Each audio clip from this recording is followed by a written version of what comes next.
ഒരു ക്യാൻസറിന് ഏറ്റവും ബുദ്ധിമുട്ടുള്ള അല്ലെങ്കിൽ നമ്മൾ ശ്രദ്ധിക്കേണ്ട കുറച്ച് സിഗ്നലുകൾ എന്താണെന്നുള്ളതാണ് നമ്മൾ ചർച്ച ചെയ്യണത്. ഒന്നെന്ന് പറഞ്ഞു കഴിഞ്ഞാൽ ക്യാൻസർ പലപ്പോഴും പിന്നെ നമ്മൾ മുറിവുകളായിട്ടാണ് ഉണ്ടാവുക.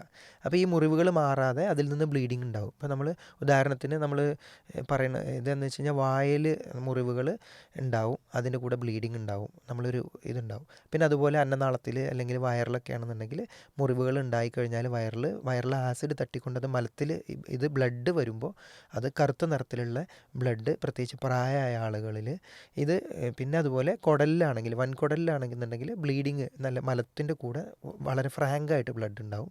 പിന്നെ അതുപോലെ കിഡ്നിയോട് ബന്ധപ്പെട്ടിട്ടുള്ള അല്ലെങ്കിൽ മൂത്രസഞ്ചിയോട് ബന്ധപ്പെട്ടുള്ള ക്യാൻസർ എന്ന് പറഞ്ഞാൽ മൂത്രത്തിൽ ബ്ലഡ് ഉണ്ടാവും.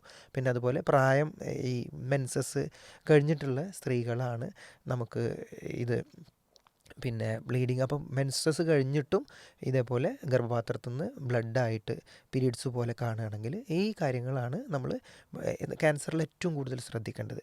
ഇതിൽ നമ്മൾ മീൻസ് ഓവറായിട്ട് പേടിക്കാതിരിക്കേണ്ട ഒരു കാര്യം എന്ന് വെച്ച് കഴിഞ്ഞാൽ വായിലുണ്ടാവുന്ന മുറിവ് സാധാരണ ഉണ്ടാവുന്ന വായ്പുണ്ണ്, അതിനോട് ബന്ധപ്പെട്ടിട്ട് ചെറിയ മുറിവോ അല്ലെങ്കിൽ എരിവോ ഒരു ഭക്ഷണം കഴിക്കാനുള്ള ബുദ്ധിമുട്ടുണ്ടെങ്കിൽ അതിന് ക്യാൻസർ എന്ന് ചിന്തിക്കാൻ പാടില്ല. പിന്നെ അതുപോലെ സ്ഥിരമായിട്ട് യൂറിന് മൂത്രത്തിൽ കല്ലുണ്ടാവില്ലേ, യൂറിട്രിക് കോളിക് എന്നാണ് അതിന് പറയുക. അപ്പോൾ അതിലുള്ള കല്ലിനോട് ബന്ധപ്പെട്ടിട്ട് നമ്മൾ ബ്ലഡ് ഉണ്ടാവുകയാണെങ്കിൽ അതൊന്നും പാനിക് ആവരുത്. പ്രത്യേകിച്ച് ഇത് ഒരു 40-50 വയസ്സിന് മുകളിലുള്ള ആളുകളിൽ ഈ സിഗ്നൽ കാണുകയാണെങ്കിൽ ക്യാൻസർ അല്ല എന്നുള്ളത് ഉറപ്പിക്കേണ്ടതാണ്.